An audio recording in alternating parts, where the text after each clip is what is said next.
Welcome back, welcome back, welcome back, welcome back, welcome back.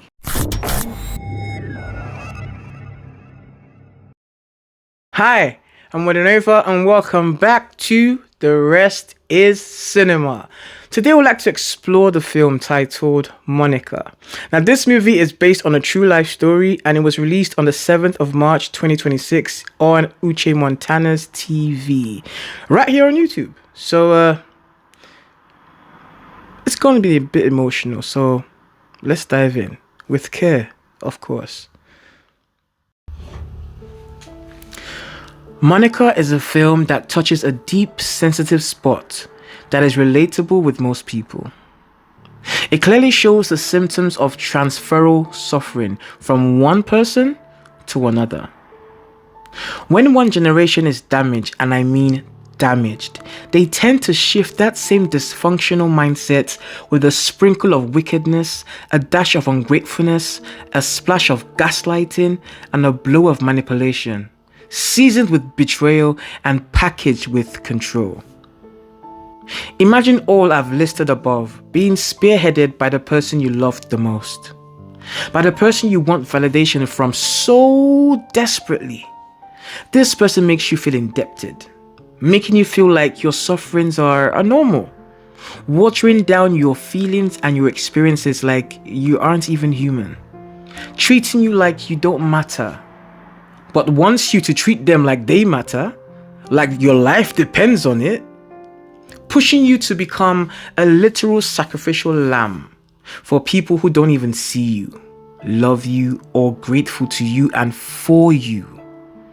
This movie showed a fine line between a protagonist, Monica, and the antagonist, her mother, Mama Monica. Their relationship was indeed complex, and like oil and water, they don't mix. This film was able to illustrate the hard and traumatizing life of Monica. It shows the kind of person she was and is. A beautiful soul in and out. One who always wore a beautiful smile, brighter than everyone's future combined in her family. Despite her loved ones' greedy stands and selfish demands, Monica was the only one in that family unit with a selfless heart and a kind soul. Maybe a little too kind. Mama Monica, on the other hand, was the enemy Monica never deserved. The mother was the central hub that caused Monica so much pain, as her mother was the one literally in charge and controlled everyone in that home. She was extremely selfish, bitter, projecting her bad character onto Monica, antagonizing, manipulative, and literally a prison warden towards her own daughter's right to live and to succeed.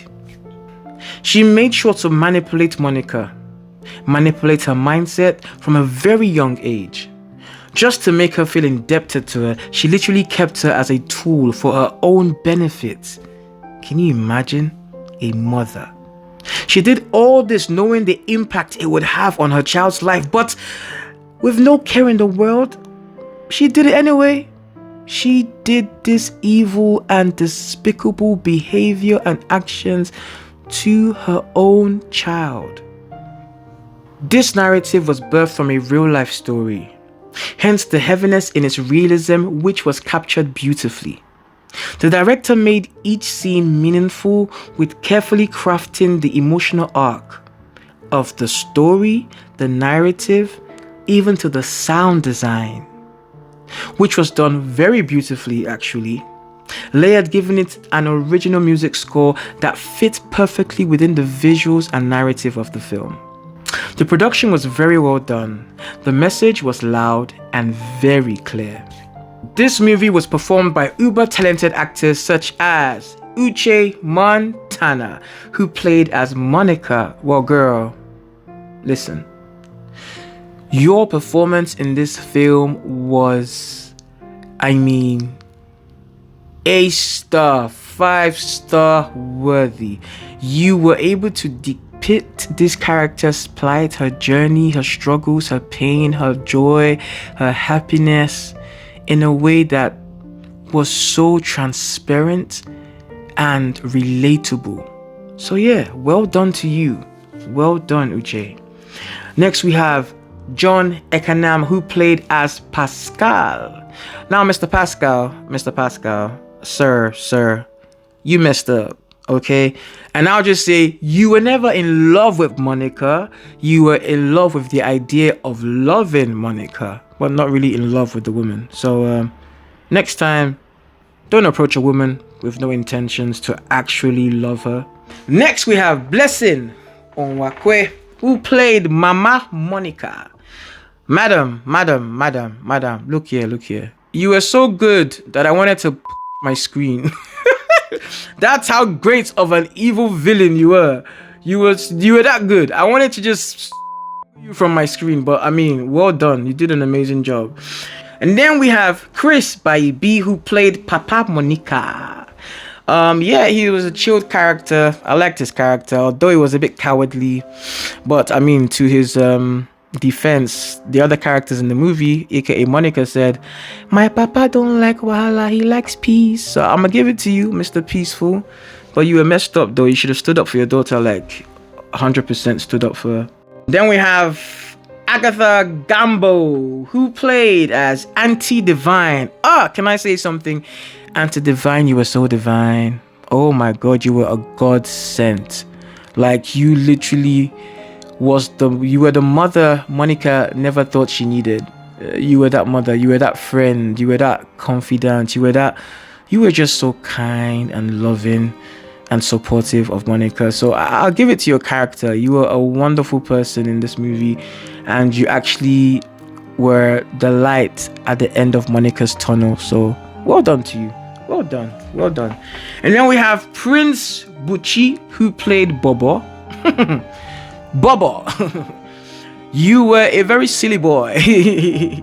And then we have Ekene Onoche, who played as Chika.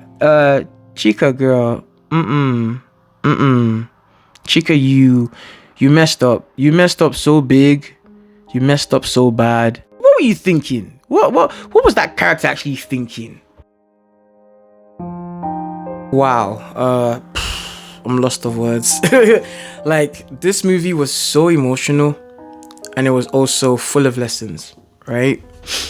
And what I would like to say to all the Monicas out there, doesn't matter the gender, you can be a guy or be a woman, actually, as long as your story can relate to this kind of story.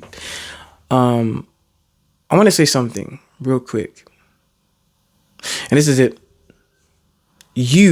Yes, you looking at me right now, are the main character in your own story.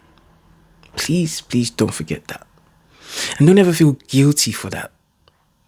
Everyone else around you in your story is just an extra character, or a sub character, I don't know, or but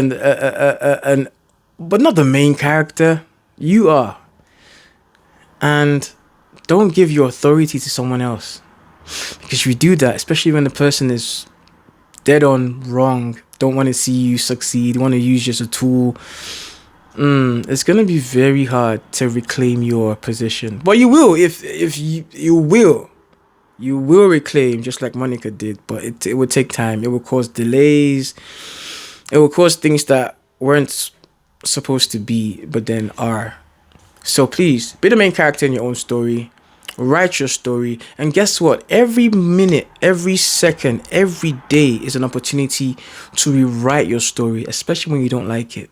You can rewrite your story by yourself. And hey, don't feel lonely. Don't feel like, okay, I write my story. Guess what? Whatever you believe in your own superpower, I believe in God. So write your story. You are your own author. You are the main character in your own story, and let God be your publisher. And don't feel guilty. Don't let anyone gaslight you, manipulate you, make you feel unworthy to stand out as your own main character in your own story. You deserve all things good. You deserve to go to school. You deserve that job. You deserve that promotion. You deserve all these things. Don't let anyone water down your achievements or water down your dreams. especially when you know now that you have all the authority to spearhead your own story, as you are the author and God is your publisher. And every other person, especially when they're against you, yeah, they can go to sleep. Literally, they can go to sleep. Honestly. But yeah, that was my take on the movie. I really loved the film. I cried a little. No, I'm joking. I cried a lot. I cried a lot. I'm not gonna lie. I cried. But listen. The tears weren't just tears of pain. It was tears of recognition. It was tears of joy, because there was something to be joyful at the end of the day. Yes, there was delay. That's the straight up karma of allowing people to destroy you. But again, I can't really say much because she was being I don't want to spoil it too much for you guys, but she was being manipulated from a very young age. So that's why I gave her credit and a long yardstick, because I'm like, before she can heal and recognize herself, it would take some time. However, Monica was still aware, but she was tied down by the illusions of chains in her hands and her mind due to her enemy being in the same household with her mother. And most of us have household enemies, frenemies, you name it. But anyway, cut long story short, please, if you haven't watched this movie, go and see Monica. It's showing on Uche Montana's TV right here on YouTube. And yes, please, if you've watched this movie, what you waiting for, man? You know what to do. You know the drill. Comment below and I will definitely reply to your comment. And yes, please like, share, and subscribe to my YouTube channel. And I will see you on the next episode in the rest of cinema. All right, bye.